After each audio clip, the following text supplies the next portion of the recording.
Hello and welcome to our podcast. Today, I, Ayushi Singh, along with Raghav Bansal, will be talking on the topic rights, how Dalits are treated in this country, how it affects their lives because of the caste they have, how minorities live in this country, and some case laws which relate to our topic. I, Ayushi Singh, will be covering the topics of Nancy Fraser and Kim Leka, their perception on our topic, and Raghav Bansal will be talking about basic rights which are provided in our country, along with the case laws which we'll be discussing in this podcast.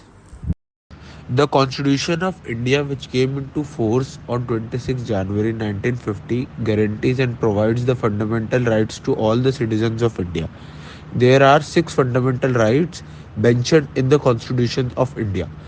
The first being right to equality. As per the Constitution of India, Article 14 to 18 cover the right to equality, which provides various provisions of the citizens of India. Few of the provisions being abolition of untouchability, equal opportunities when it's come to public employment, discrimination of citizens is completely prohibited on the grounds of place of birth, sex, caste, race, religion, etc.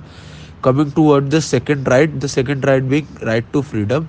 As per the fundamental right of India mentioned in the Constitution of India, Article 19 to 22, the right to freedom which provides the following rights: right to life and liberty, right to live and settle in any part of India, right to form unions and associations, right to assemble peacefully, right to freedom of speech and expression. Now, coming towards the third right, which talks about right against exploitation. As per the fundamental rights of India mentioned in the Constitution of India, Article 23 and 24 cover the right against exploitation, which provides the following rights of the citizens of India. Children are prohibited from employment in hazardous jobs. Forced labor is prohibited. Trafficking of human beings is prohibited by the Constitution of India. Slavery, etc. Now, coming towards the fourth right being right to freedom of religion.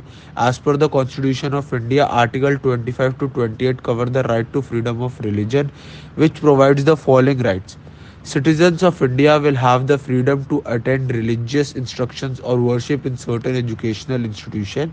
Citizens are given the right to manage religious affairs. People have the freedom to pay taxes for the promotion of any religion of their choice. Now, coming toward the very fifth right, that being the right of constitutional remedies. As per the fundamental rights of India mentioned in the Constitution of India, Article 13 covers the right to constitutional remedies, which covers mainly citizens have the right to ask the court to enforce their fundamental rights by requesting the courts to issue writs, orders, directions to the government. Now, coming toward the very last right, which is the right to cultural and educational rights.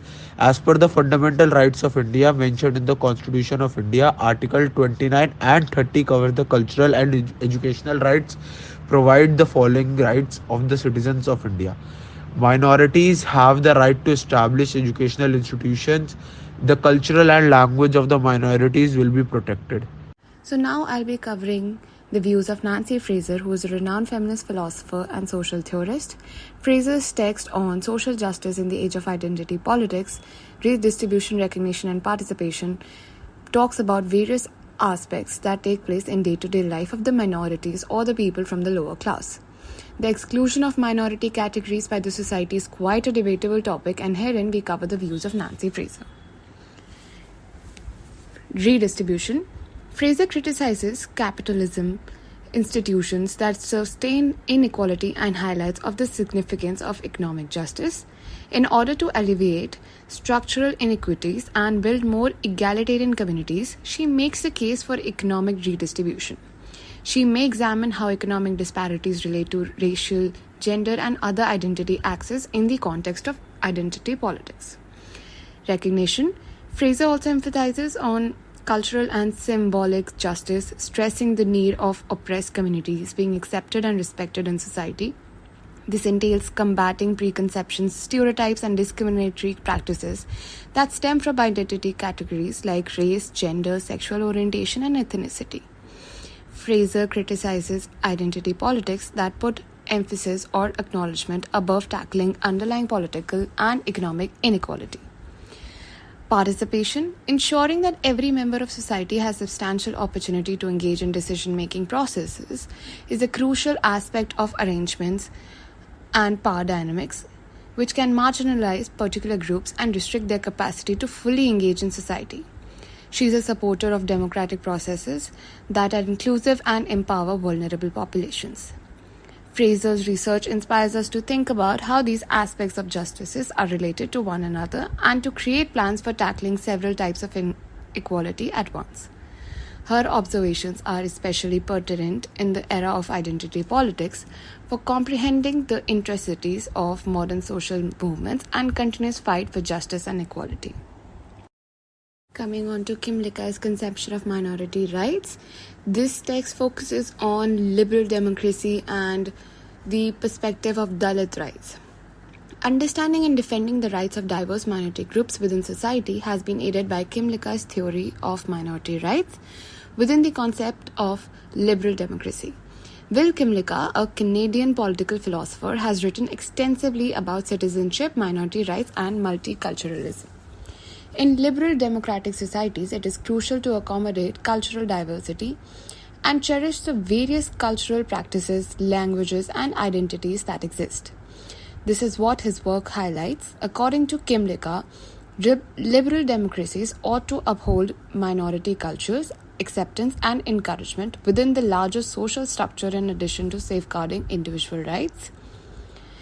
Some key aspects of Kim Likka's approach to minority rights within liberal democracy include cultural rights. Kim Likka contends that in liberal democracies, minority cultures ought to be acknowledged and maintained. This is ensuring that minority cultures may thrive without being marginalized or assimilated by offering rights peculiar to their group, such as rights to language or cultural autonomy. Group rights. Kim Likka contends that group-specific rights are as significant, especially for defending the rights of minority groups, even if individual rights are normally given priority in liberal democracies. These rights could include the ability for minority groups to have a voice in choices that impact their communities through collective rights to self-government or representation. Kim Likka is a proponent of multicultural citizenship, which allows people to actively participate in political and social life of the larger community while also allowing them to retain their cultural identities. This entails striking a balance between the values of democracy and equality and culture variety. From the standpoint of Dalit rights, it's critical to take into account how Kim Likka's theory might fit into the unique circumstances surrounding Dalits in India. Dalits, sometimes referred to as scheduled castes, have long been neglected and oppressed due to caste. Incorporating Kim Likka's theory of minority rights into the Dalit context may entail acknowledging the cultural rights of Dalits and reaffirming their freedom to uphold and engage in their own traditions, languages, and practices without encountering prejudice or assimilation is the recognition of Dalit culture. Protection of Dalit rights. Making certain that Dalits are afforded equal rights and opportunities in Indian society, including social services, work, education, and political representation. In order to overcome systematic imbalances and past injustices, affirmative actions program must be necessary. Empowerment of Dalit communities, endorsing programs that enable Dalit communities to speak up for their own rights and interests and actively participate in decision-making processes. This can entail developing grassroots movements and supporting Dalit leadership and encouraging unity among oppressed communities.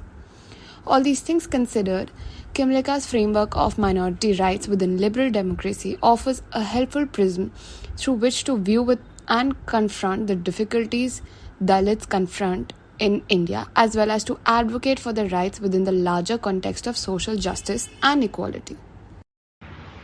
Case laws relating to minority rights and oppression against Dalit, Ravneet Kaur versus Christian Medical College is a landmark legal case in India that dealt with issues related to discrimination and the right to equality in the context of admission to educational institutions. A Sikh student named Ravneet Kaur submitted an application to the Christian Medical College in Ludhiana, Punjab for admission to the MBBS program. She was turned down for the admission, though, since she wouldn't take off her kara, a Sikh religious bracelet, during the interview, which is required as a part of Sikh faith. The issue concerned whether Pravneet Kaur's fundamental right, namely her freedom of religion under Article 25 of the Indian Constitution and her right to equality under Article 14, were violated by the CMC's mandate that students were removed religious symbols. The Supreme Court of India decided in Ravneet Kaur's favor, concluding that her constitutional rights were breached and the CMC requirement amounted to religious discrimination.